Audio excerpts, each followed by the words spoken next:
that worked for a period of time. If Olivia fought with her sister, the girls would handle it. They might bicker for a little bit. If something came up with school that she was anxious about, mother let her be and manage it, and it was good. But then a public speaking assignment came up, and that made Olivia very anxious. And she expressed that anxiety to her mother, which then made her anxious. And mother handled it by saying, "Don't do anything. We'll have to talk with Dr. Burritt, and he'll figure out how to help us, and we'll manage it."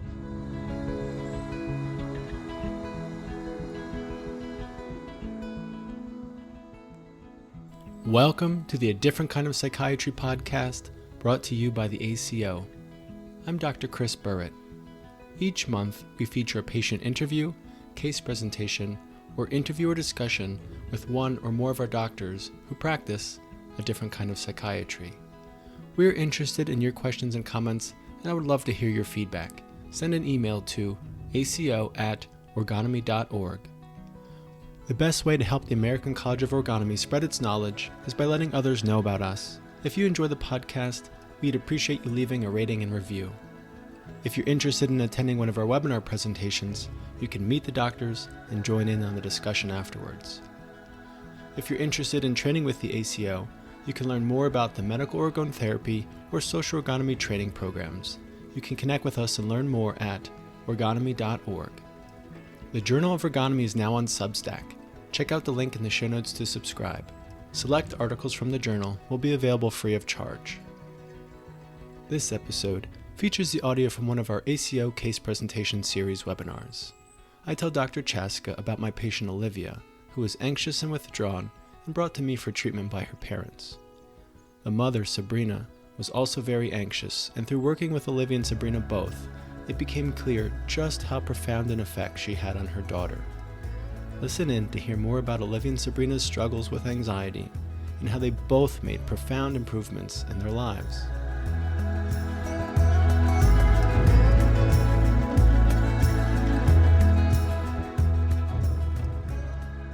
Today, I'm happy to introduce our speaker, Dr. Chris Burritt, who will be presenting Like Mother, Like Daughter.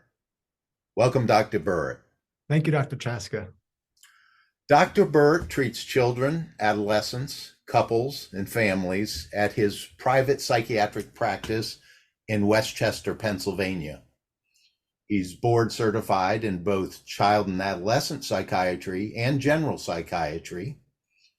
He's a clinical associate of the American College of Orgonomy, and he's the developer and the usual host in this case presentation series, A Different Kind of Psychiatry. Dr. Burritt, tell us about your patient. Dr. Chastka, I'm happy to. Olivia was a 12-year-old girl when she first came for treatment. Her mother had called and said she was concerned about how she had shut down and withdrawn, and she'd always been shy and reserved, but things had changed dramatically for the worse. So as I do when I work with a child or adolescent, I met first with mother and father to get a sense of who they were and their perspective of their child and the problem. So tell us, what did they tell you? What were they worried about? Mother took the lead and explained how Olivia had always been shy and reserved ever since she was little. And she had a small group of friends. She was a good girl, a good student, always getting straight A's. I first met Olivia in the summer. So the preceding school year, she had stopped eating during the lunch period. She had a tremendously difficult time being called on by the teacher. And even with the peers that she got along with and were friendly with, she was just less engaged with them. Her vitality seemed to have diminished. And even with her sister and her extended family, she was less engaged. So the parents are seeing a real deterioration in functioning. Yes. What did they seem like? I mean, that's such an important part of it. What did the parents seem like? They're both very nice. It was good to talk with them. They were straightforward. Their family was traditional. Father was a hard worker. He was an electrician. He worked long hours, often doing double shifts. Took pride in being able to financially support the family. Mother worked as a special education teacher and took a lot of the responsibility with the two girls, and home life father was important for Olivia, but clearly, I don't remember exactly what he said, but it was clear that this emotional stuff was out of his wheelhouse. This wasn't where he felt confident. And Yeah. mother Mhm. described herself as very anxious and obsessive and very involved with her daughters, and including Olivia. So you met with the parents, Mhm. and then tell me about your first meeting with Olivia. So we'd agreed that I would meet with Olivia a few times to get a sense of who she was and how I saw the problem, and where to go from there. So her mother brought her for the first appointment, and just greeting Olivia in the waiting room, it was clear how timid she was. She made very quick, tentative eye contact and then looked down as she cautiously walked and followed me into the treatment room. And there was a warmth to her. She felt like a kind young girl, but very timid and cautious. So even as she sat down, it was as if she wanted to sit down in the right way to not disturb anything. Mm-hmm. And So that was your initial impression. How do you address that? So she's shy, reserved, walking in. Any patient that can be difficult, particularly with an adolescent. How did you approach that with Olivia? so I started off, as I always do, with just, how come you're here? Just a very open-ended question, and see, how they respond. And in her case, she said, very softly, I need help with social skills. And just immediately with that response, I wondered, who's speaking here? Are those her words? Is that something she truly needs? Did someone tell her that? And so I asked her to tell me more. And what she described was having a concern about being judged by her peers, her classmates. She mentioned being bullied and teased the last school year. And she mentioned they said a few names that didn't seem specific to her. It wasn't like there was a fight or an argument of some kind. It was like she was just picked for the day to be teased, maybe because she was more shy and reserved.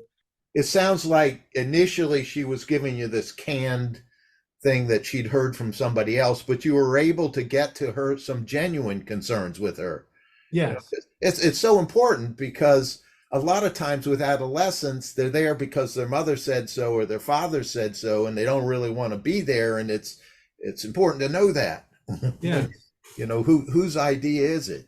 Yes. And I will say, I still at that time wasn't sure how big of a deal that was. It was clear that she was withdrawing and that she was hurt by them.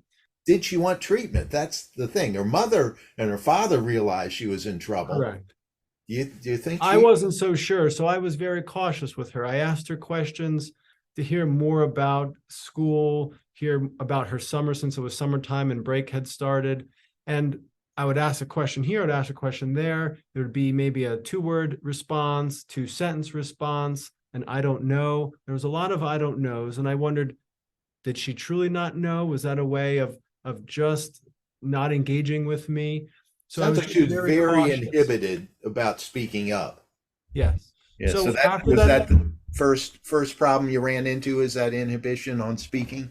After the first session with her, what was clear to me was she had difficulty speaking up and just engaging in a basic way. But I wasn't clear, not eating and withdrawing. I started to wonder, is there a paranoia to her? When she mentioned feeling judged, she didn't give me a clear answer about what that meant. Was it this deep feeling of judgment from someone, or was that just, she wanted to make sure she came across the right way? I wasn't clear about it, but that was in my mind. Was she fragile, needed to be protected from bullies, and needed help being guided through this world? Or was she someone who was sensitive, but needed encouragement just to handle her peers, handle life, handle her interaction with people? I wasn't sure about that after that initial appointment. All right. So how'd you sort that out? Of course, you're going to start cautiously with her. Anorexia is very, very serious illness. If someone with that problem needs to be approached cautiously. But how did you decide? What did you learn about her, and where did that take you?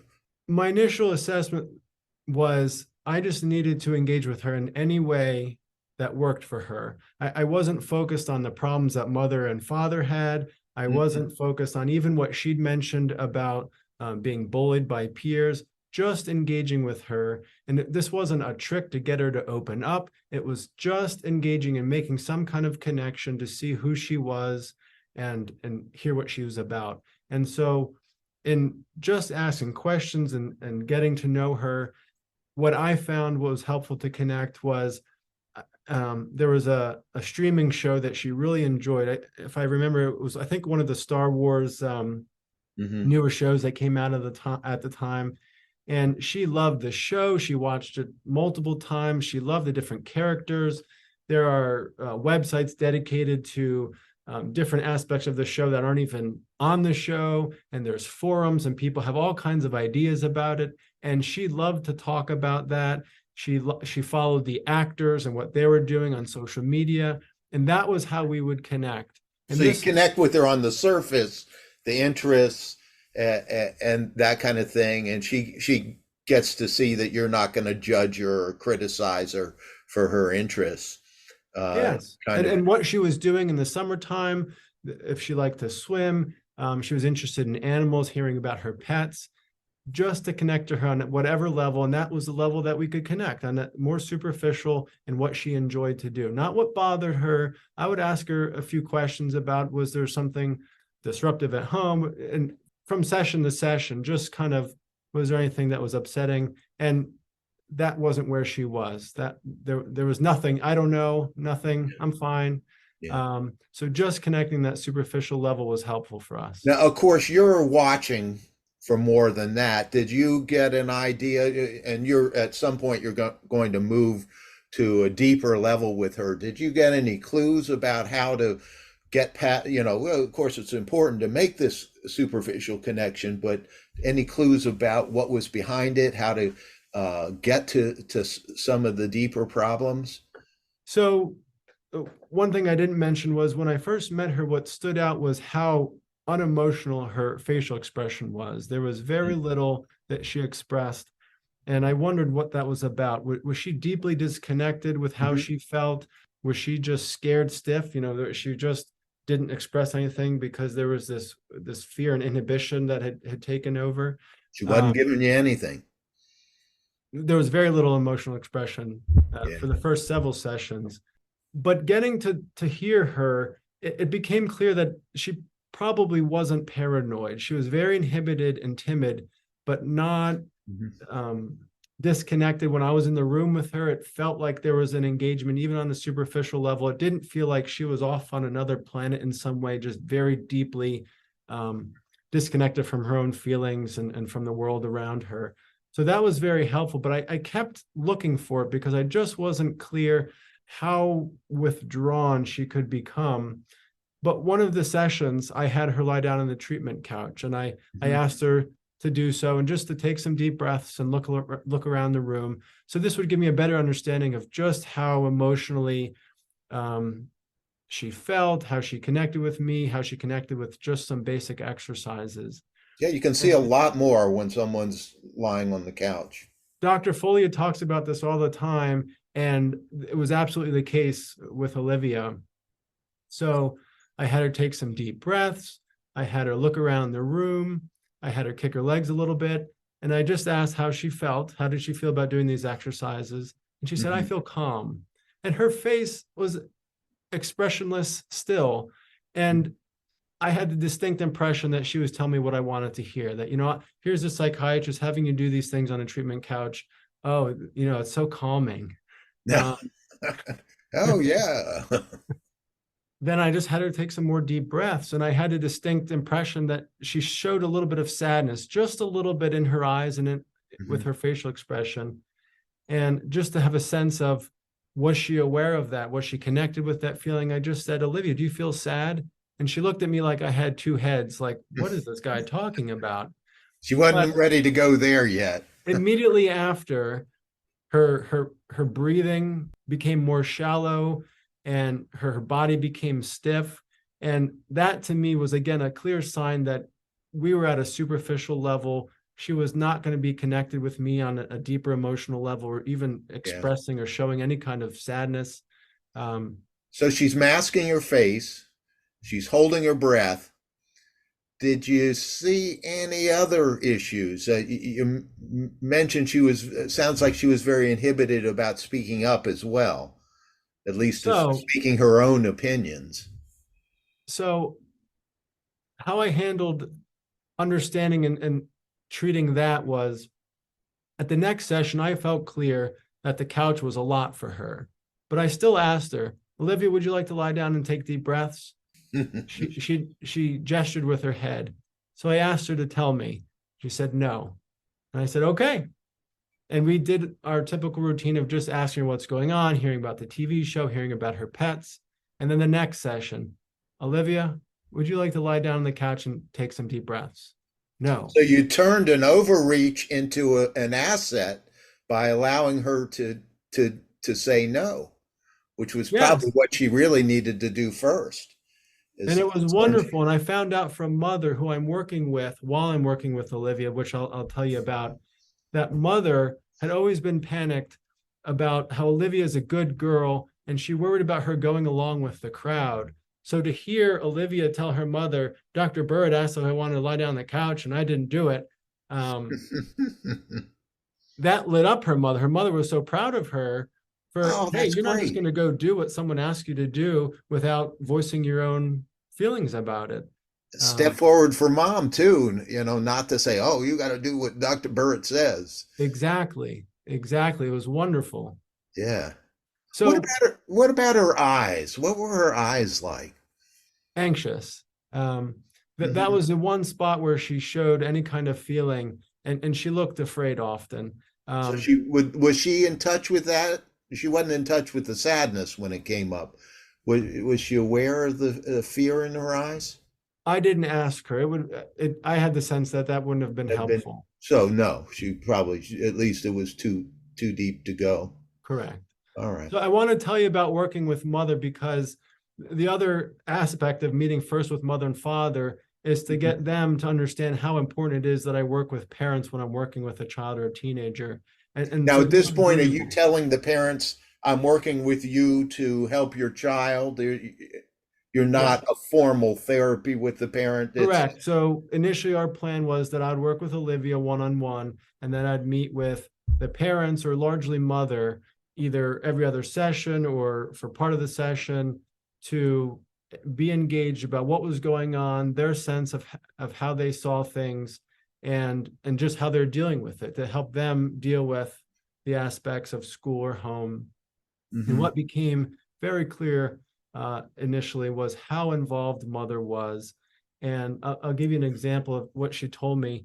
She was saying how she told Olivia to go take out the trash. That was one of her chores. And Olivia's response was, oh, gross. Do I have to? And she's not a brat. She's a good girl. She was going to do it. But her mom's response was, do I have to pay your cell phone bill? So And mom got snarky with her instead of just saying, yeah, you got to do exactly. your job. And what Olivia needed to hear was, yes, yeah, you do. And, but also be allowed to say, oh, I don't want to do that. Just to voice some kind of displeasure. That meant a lot for Olivia. And when I heard that, though, Mother and I weren't connected. This was early on. I couldn't say anything about that. I didn't feel like that's where we were. So I just heard it and Mom was would have aware felt of too it criticized. correctly. Yeah. I felt fairly certain that Mother would have felt criticized if I would have mentioned that. Yeah. But as we continued to work together, what Mother told me later was, Olivia asked the question of, like, what is there to eat? What do we have for lunch today? And her mother engaged with her about this simple question of, what do we have to eat? And they had an hour-long argument about this or that or this or that. And the mother said, I gave up, and I just stormed off and let her deal with it. And you know what happened? Hooray. Olivia made a sandwich, and it was perfectly fine. Yes. She wasn't going to starve to death. Exactly. And so that was a perfect. Was mom able to see that it was okay? Yes, she saw on her own, and I highlighted and underscored it for her, because that was a perfect example that Olivia could actually deal with things on her own. She was sensitive, but she wasn't fragile. She could manage things. She didn't need her mother to be intervening with things. And this really came to a head when I told mom that you need to be more hands off. Let Olivia be. If she comes to you and asks you for help, help her. She'll need it. I would listen to her if she comes to you with something. But if she's doing things on her own, even though she's withdrawn at times, even though she's reserved, she'll manage. I had no doubt about it as I got to know her more. And so that worked for a period of time. If Olivia fought with her sister, the girls would handle it. They might bicker for a little bit. If something came up with school that she was anxious about, mother let her be and manage it, and it was good. But then a public speaking assignment came up, and that made Olivia very anxious. And she expressed that anxiety to her mother, which then made her anxious. And mother handled it by saying, don't do anything. We'll have to talk with Dr. Burritt and he'll figure out how to help us and we'll manage it. And so, I saw mother and saw Olivia. And by that time, I felt clear that Olivia, what I told her was, Olivia, you can talk with your teacher and figure out how you guys want to handle it. If your teacher thinks that you need some assistance in this way, I support it. And I think that'll be fine. If she says no and she thinks you can handle it, I trust your teacher. They know you well. You're a good student. All the teachers love her. They know what she needs. I trust the teacher to manage it with you. And she accepted that. And with mother, I told her, you have to keep your fears to yourself. Your anxiety is infectious. It's not helping Olivia. And this is for you to deal with. And she took it to heart. And she did a good job of just letting it be. And shortly after that, mother came to me and asked for her own therapy. She'd been in therapy before, but she'd been out of it.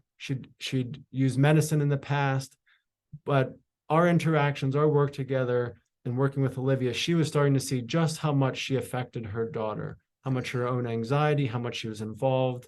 It was more clear than ever for her. Now, I'm really interested in hearing about the mom, but there's one thing I wanted to go back to that I noted when I read your write-up of this situation was that you did this work with Olivia. She was getting better in the home, and yet at that point, you offered her Prozac. Yes. And I think that's such an interesting therapeutic point there. I wonder if you could explain why then, after you've done all this work, when you didn't use it before and then you did. Initially, I met her in about June, mid-June at some point. And so we had made some progress, both in terms of how she engaged with me and was able to open up to a limited degree. And then at home, she opened up much more at home. But when the family was out, they went out to dinner or gone to the beach, she still had a tremendously difficult time. And these were activities that she enjoyed. They weren't particularly normally challenging for her, as school can be, but she was still having a hard time, even though she was making progress. And I had the clear sense that she needed to dampen things down temporarily. She was too overwhelmed, and especially with the upcoming school year where there was going to be this transition back into school, she needed the relief of the medicine to build some self-confidence that she can manage things on her own. And so you use the medicine to help her face her fears and function. Correct. Yes. Which is the right use for medicine. I think so. So if we didn't use medicine, the concern would be that it would be too overwhelming. Right. She'd be too withdrawn, lose confidence in her ability just to face her feelings and the environment that she was dealing with. You furthered her independence with it. Yes. That's wonderful. All right. Tell us about working. So now you're shifting more to working with the mom. Is that right? Or are you still seeing them both? I continued to work with Olivia, and I then would meet with mom specifically with the goal of looking at her role as mother and her perspective on Olivia's functioning. And then she had her own therapy appointments that were what was important to her. If it had nothing to do with Olivia, that's what we focused on. And that was important to her, that she had her own time to focus on just her. And so, basically, because I imagine her over involvement in her daughter was the way she handled her anxiety, and she needed a better way to handle that, and therapy would do it. She was controlling in the nicest way possible. I like that. She wasn't pushy, she wasn't mean, but when her anxiety got stirred up, she would control the household, including her daughter. Yes. Wow. Yeah. So how did you approach that? What did you how did you connect with her? Again, cautiously and patiently. And what I've learned from Olivia was Like mother, like daughter. absolutely. They both needed time. It wasn't just that I needed to wait for the right moment, but they truly just needed time to get to know me, but also just to face their feelings cautiously and slowly. And that was how they operated. And that was perfectly fine. And working with mother initially was just hearing about her history of anxiety and how it really was there every day, all day. And she described herself as an anxious person. And that was the perfect opportunity.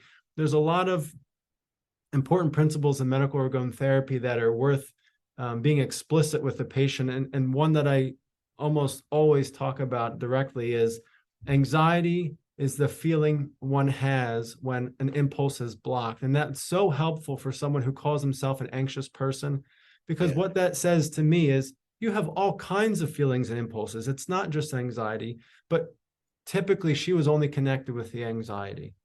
And so just to help her see that she didn't just have anxiety, she would be pissed off, she'd be sad, she would be worried about something, afraid, she would feel guilty. She had all kinds of feelings that she would just feel that layer of anxiety when they were blocked and had no outlet or no ability to connect with. And that was very helpful for her. What was her defense structure like? How did, she's got anxiety, people develop a set of defenses, the character structure. What was her defensive structure, her reaction to her anxiety? It's very interesting because she had on one side a very energetic, bubbly, always moving aspect to her, especially when she wasn't in the office with me. She described being very talkative, being constantly on the go. In therapy with me, she was almost the complete opposite. She was still, she wasn't sure what she wanted to say. She sometimes would be aware that she had something to say, but couldn't say it. She was frozen. Run or freeze. That's the choice. Yes. And so for her to be frozen and still with me was invaluable for me to be patient with her to manage that struggle. So initially, we would sit up talking face to face, and that did a lot for her, just to say what it was on her mind and to say whatever level she could feel what was there. And she really felt heard, and that was something that was very intense for her because she never felt heard. She always felt like someone was half listening to her, dismissing her, countering her. So just to talk with me was very helpful for her until we got to a point, maybe about 6 months into her treatment, when it felt like we were just talking for the sake of talking. Like, you're in, quote, talk therapy, someone might think. And so they're supposed to come and tell their psychiatrist about what happened in the day. And my sense was this is maybe how her prior therapy was. Yeah. And I had the sense people can talk to avoid feeling. Yes. So initially she talked to express her feeling. And then there was a shift about 6 months in when she was talking to get away from her feeling. And so I said, I want you to tell me what's important to you. Do you feel we need to talk about something that's really moving you or really stirring you up? Or do we need to just be together and see what comes up without talking? And she listened to me and heard that. And I said, you've talked with Olivia about the treatment couch. I think this would be helpful for you at this point. But first, you tell me, how do you feel about that? She looked at me and said, Dr. Burritt, I don't think I'll like that at all. I need to move. And she's right. She would move her legs. She would fidget. She was often in motion. And so even couch is a great place to move. So, but being obedient, she lied down on the couch and listened to my direction to just take some deep breaths. She took some deep breaths. She moved her eyes around. And then I said, just kick a little bit. And she did nothing. And she did Hmm. nothing. And I waited and I waited and she did nothing and I waited. And then it was time to end the session. So I said, okay, how do you feel? And she said, okay. And I wondered, did she really feel okay? But I said nothing. And at the next appointment, she said, Dr. Burritt, can we talk about our last session? And I said, sure. Mhm. She said, all week I've been thinking, I don't know what it was. You just asked me to kick my legs. What's the big deal? And I asked her, is it that you couldn't, that you wouldn't? And she said, no, it's not defiance. And she was really genuinely wondering what's going on with me. What Yeah. was it? And she came to it that, I wanted to do the right thing. And so I asked, well, what if you think one thing is the right thing and what I think another thing is the right thing? What do you do then? And she immediately said, well, I want to do the right thing for the other person. And so I asked her, what about yourself? What about you? Hmm. It sounds like you put other people before yourself. And I knew this to be the case. And just hearing how, her work as a special needs teacher and just hearing how she worked with her two daughters, that was the case. And I said, it sounds like your last, Sabrina. Her name is Sabrina. And she Hmm. said, and they don't know it. Meaning she felt it. She rarely allowed herself to feel it, but she was always putting other people before herself. And there was a part of her that wasn't happy with that, but she hadn't quite dealt with that yet. She hadn't even allowed herself to feel it much. And it sounds like not only was she not heard, but she wasn't appreciated. That she would put herself out for people so much, and people wouldn't acknowledge or appreciate. That's how I felt. Yes. Yeah. So now I want to tell you, around this time, Olivia told her mother, I only went into therapy because you told me I needed to. There it was. There it is. And so the truth of the matter was she had some sense that things weren't all well, but she was being a good girl, listening to her mother that, okay, you have to go see this doctor and figure out what's going on or work on your social skills. But at that point, she was doing better, both through our work together with the medicine, and she was fine with having a few handful of friends. She was basically a little bit below her normal functioning, not quite where she had been before, but she was satisfied with it. So that was very helpful for me to have a discussion with mother about that. Olivia was reserved. She still had difficulty speaking up and being in the spotlight when called on, but she didn't see a problem with that. Yeah. And there was a part of just Olivia speaking up that, I feel okay now. I want to do things on my own, essentially. That was absolutely worth listening to. That's the health in her. Exactly. And you Mom was don't have anxious a about patient that. unless they feel pain from their condition. And she wasn't. She was happy with the way things were going. She was.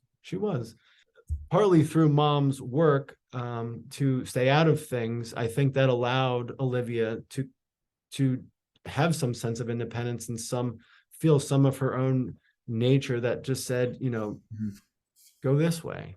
And so I encouraged Mother to listen to her, that I wasn't going to treat her if she felt the things were okay, but that we would touch base. And Olivia and I agreed to touch base infrequently just to check in and see how she was doing. She wanted to do that. She wanted to stop the medicine to see how she did off of it.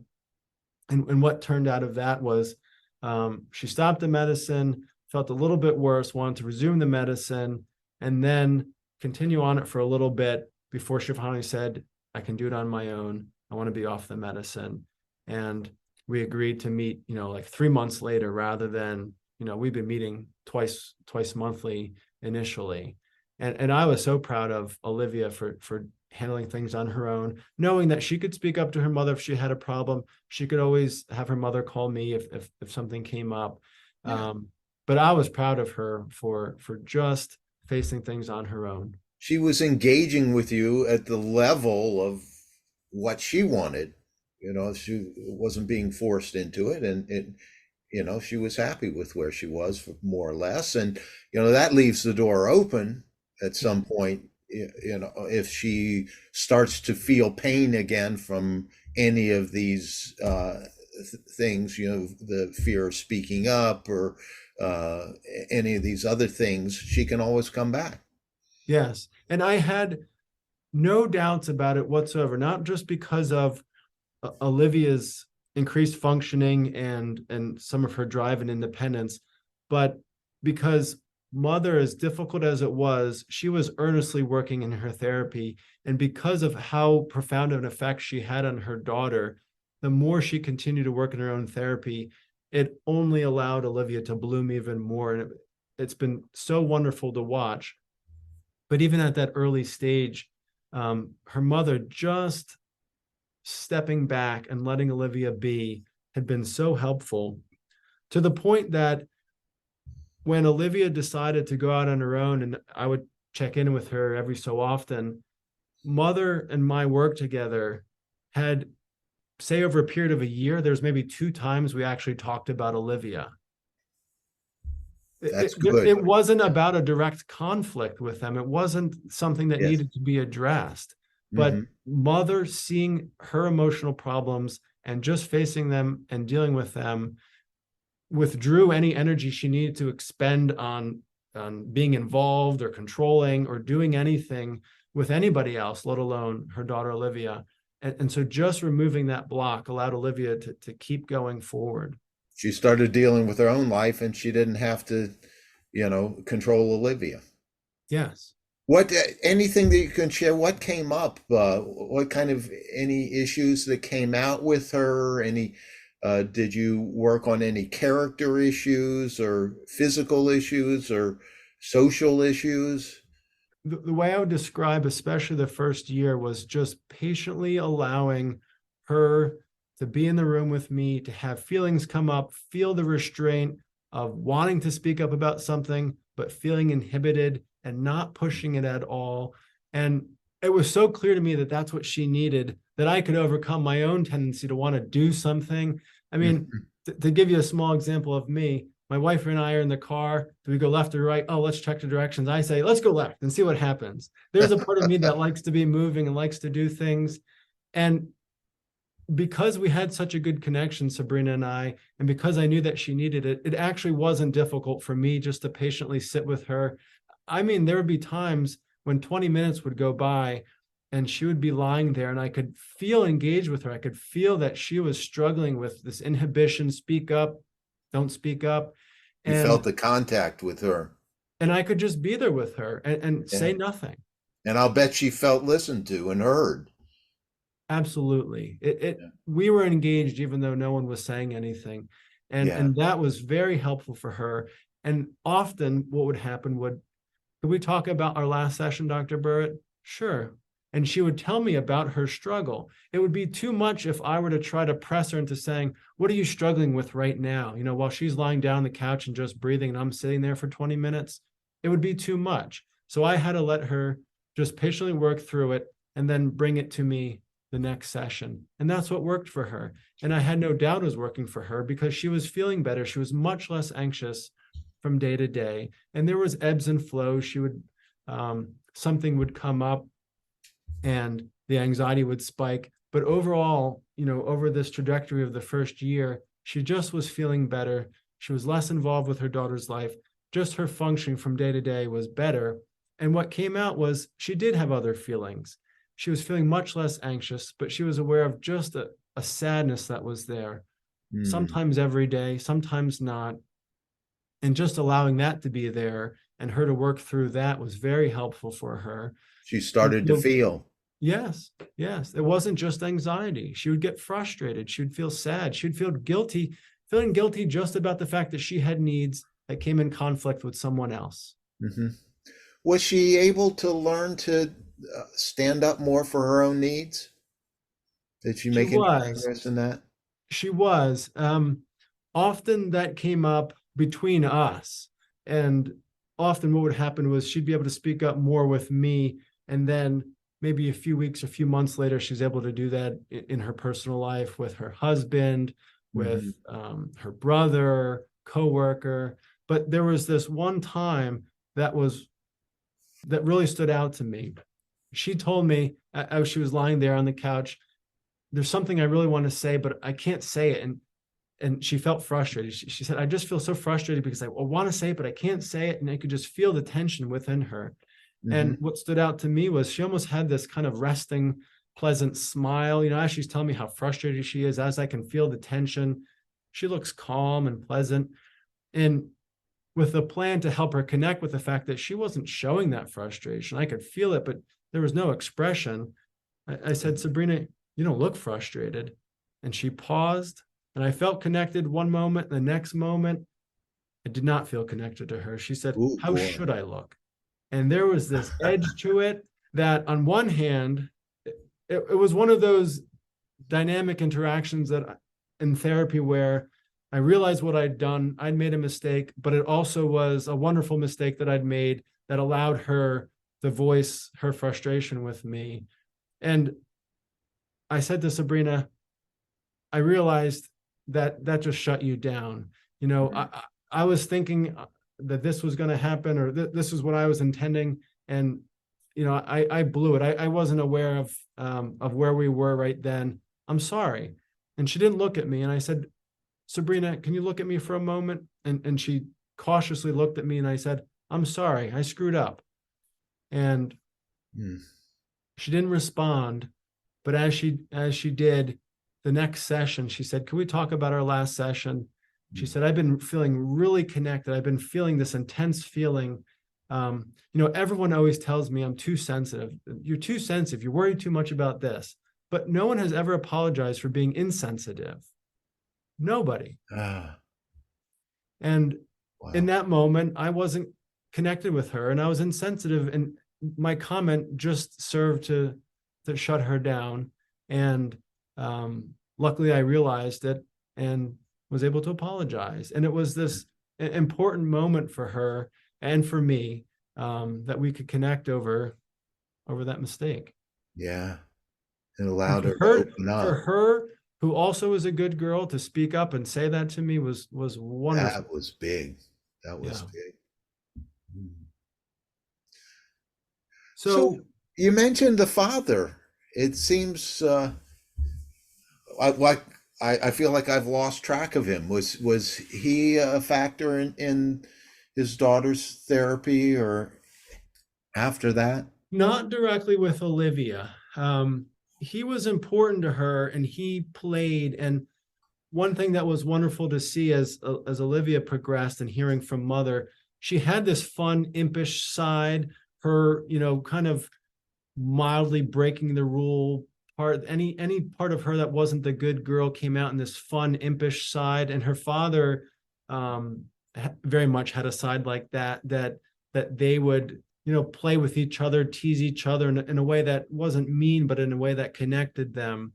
And that was the extent of how Father was involved with Olivia, of just engaging on that level.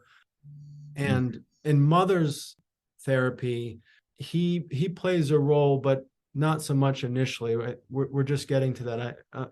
She's still in treatment with me. She's still in treatment, and she's sounds like she's then starting to get into something a little more. Yes. Just slowly addressing the layers of feelings that she has and the inhibition that she feels. And I want to mention a really wonderful moment working with Sabrina when, in the back of my mind, I know Olivia continues to do well. There's a few times she'd mentioned specifically something that came up that she managed, in a public speaking assignment and did really well. And that she made a new friend, and just slowly continuing to broaden her horizons, to engage with the world, with her peers. But if I had any doubt, and I didn't have much doubt that things were going well, no doubt was in my mind after I heard Sabrina come in one day and say, Dr. Burritt, Olivia asked me if she could start a job. She wanted us to start working. And I said, really? I want to hear about this. What's going on? She said she wants to meet new people and she wants to make some money. I mean, to have someone go from not eating in front of other people, withdrawing, not even really talking with her mother and her sister and her cousins, to saying, I want to go out in the world, I want to kill something and take it home, and I'm going to meet people along the way, was amazing. And this was nobody else's idea. They weren't encouraging her. She said, darn it, I can get my working papers at this age. I can work, and I want to meet new people. I'm tired of meeting all the people I met at school. Like, I've known them for this many years. I want to meet some other people. I want to see what the world's like. I want to make money because I want to go to a Taylor Swift concert. I want to, I want to buy this. I want to buy that. Wonderful. Independence and responsibility. Absolutely. Yes. I want to ask you some general questions about your approach to families and children. Is there anything else that you wanted to say about this specific patient or these two patients, or can we move on? Is there anything we missed with the either? I think we have the full picture. There's just one thing that I didn't mention that I thought was amusing and pretty good. There was a time that Sabrina came in for one of her individual appointments when Olivia had then stopped her own treatment. And Sabrina said that she had kind of gotten back into her old habits of being too involved. And Olivia looked at her and said, do you need to go see Dr. Burritt? And she said that to her mother. But it was perfect because she didn't do it in like a rude or obnoxious way. She wasn't putting her mother in her place. She saw it. She saw simply offered a solution. Yes. And mother, to her credit, didn't take it as an attack, but just said, you're right. Like, you caught me, I went back to my old ways. Yeah. This sounds like a really wonderful family to work with. They are a tremendous family. And I didn't even mention, Olivia is an amazing student. She's in 10th grade now. She's taking college courses. I wouldn't be surprised if she's graduating college in a few years and getting accepted into a prestigious program. Even dealing with the withdrawal that was pretty severe when we first met, that didn't inhibit her work. That was pretty remarkable. She always had good work function. Yes. Yeah, it's just important. Yeah. What can you tell us about your experience working with children and families? Does it always work out like this? What's your approach? You have any observations or thoughts you can share with on that? Yeah. So as I mentioned, I always meet with mother and father first, and that gives me a sense, at least an initial impression of how things might go. And what I've learned over the years is if I have to corral the parents to come in for sessions to address what's going on, or if there's any sense of this, here's my child and their problem, and I need you to fix it, and I'll be over here, it often doesn't work out. And sometimes I'm pleasantly surprised, but often if we can't have that initial connection to see things at some level of the involvement of the family and how that affects a child, it often doesn't work. And Dr. Foley and I have talked about in prior webinars about how important parents are, and often mothers, especially for children's well-being, their emotional well-being, often to the point that they need their own therapy. But sometimes people don't want to hear that. That's not where they are. Yeah, I've had that experience. I've sometimes treat a child or adolescent and they get better and they're gone. It's almost as if the family system can't tolerate the change in the child. Or sometimes even a bit worse, that the therapy, when I see a child or an adolescent, becomes, how do I help them survive their family? Unfortunately, sometimes that's true. Yeah. I guess the other thing I would say is to have a parent have some sense of even what they're dealing with. So I think a lot of times, it's rarely said, but there's a common idea of being criticized by a therapist or psychiatrist, of doing something wrong. We mentioned even working with Sabrina early on, she mentioned something that I felt even just addressing it. And I'm a nice guy. I'm not harsh with parents, but even just knowing that how she might hear it that way, I didn't bring it up. So sometimes I will just explicitly say, you know, I'm not here to criticize you, but you're important. You're more important than anybody to these children, to your child. So how you're doing, how things are at home matters. And some people can hear that and some can't. Yeah. But parenting is very hard. And I try to help, I try to connect with a parent or parents initially by, sometimes by, being in the foxhole together. Like, it is really hard being a parent. I have my own children. I have a sense of it. And just tolerating the intensity of the feeling in children, the intensity of their feelings is often so much more than adults. They're less deadened by armoring. Yes. And so to help a parent realize that part of what they need help with is just to be able to tolerate that. And sometimes that means tolerating their own internal feelings, let alone their children's that get added to it. Sometimes that can help bridge the gap. We've got a question from the audience, if you wouldn't mind. This is, how important or not important is it for the child or parent to know anything about Reich's work and the basic principles of ergonomy for therapy to be effective? In some ways, not at all. In some ways, very much so. Yeah. So the way I would describe that is, I guess kind of what I was just saying, but I would never lecture a parent about, specific techniques or theory that Reich had developed and that I feel are very important for me as a psychiatrist to know. But some of the basics, like I mentioned, I'll be explicit sometimes of just understanding what anxiety is as a feeling, that it's not just fear, that it's not just a thought, getting away from, people tend to be intellectual these days, but giving them some grounding in what we're talking about when we're talking about feelings and emotions is invaluable, I think, for parents to understand.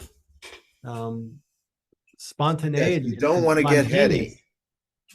Yeah, I know that there's some parents that I've said, oh, read this, and others I'd say, nah, just some people will get into their heads and make it a defense. But other people can benefit from reading and understanding Reich. So it depends on the person and what they're able to hear. I will say with Sabrina, she was very curious, and Olivia didn't get her smarts from nothing. Sabrina was also very smart, and she was curious, and I love that part of her. Of when I asked her how she's feeling, and she said, I don't know, I don't feel anything. Can you feel nothing? Just there was this curiosity here that I love to connect with, of just helping her understand some of the basics of when we talk about her feelings and how she doesn't feel something, and then how she can connect with it. I wouldn't say go read this in the journal article or read character analysis or something, but just talking with her on that level because of her curiosity and her intellectual. She was intellectual in a way that could be defensive, but also could be very helpful for her. And when we were able to connect in that way, it was wonderful. All right, there's one more question. I think if we could take one more, and then I think it'll be time to close. Have you ever had a parent interfere by encouraging a child to discontinue therapy? Not that I can recall. To me, it just seems like if a parent's against the therapy of a child, that therapy is pretty doomed. That's not going to work. No, but what does come to mind is I've had parents who have an idea of what they think therapy is supposed to be or should be, and that often interferes, and often that takes repeated attempts to get through the parents about how therapy actually is with their child versus how they see it. And often that comes in the form of, you need to go talk to Dr. Burritt about this. They'll see something, they'll be anxious about something, that the child will tell a parent about something, and they have this sense that it's not that you have to tell me about it, you have to go tell your psychiatrist about it. But the connection that the patient and I have, the child and I have, is very different than he or she has with mother or father. And that's often not where we are. It's not they're just going to come tell me about their anxiety about something, especially with smaller children who might be engaged on a different level. So that's how I've seen it come up and how they interfere. Yeah. Is there anything you'd like to leave the audience with before we close? I would like to underscore just how important a parent's emotional functioning, often mothers, but any parent's emotional functioning is on their child. Here, here. Parenting is hard work. For a parent to tolerate their child's intense feelings, it often means they need to tolerate their own. And so medical orgone therapy helps patients tolerate their feelings, tolerate and express them. It can be absolutely essential if there's a child who's suffering emotionally for a parent to face their own feelings, just like Sabrina did. Yeah. Thank you, Dr. Burritt. Thank you, Dr. Chastka. And I want to make a special thank you to the donors of the ACO, without whom this work wouldn't be possible.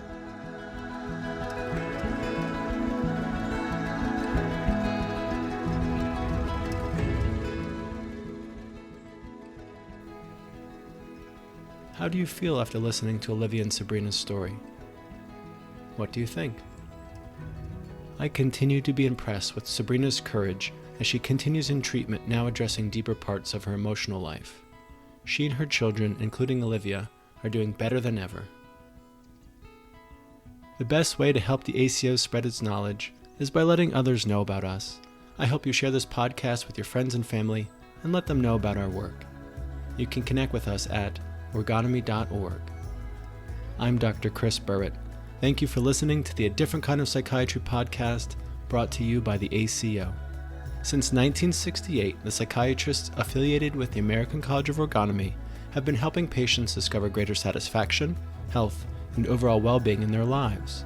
Whether patients suffer with mental illness, struggle with addiction, or feel unsatisfied with their work lives or relationships, medical orgone therapy, as practiced by the physicians at the ACO, offers a way forward, often without the use of medication.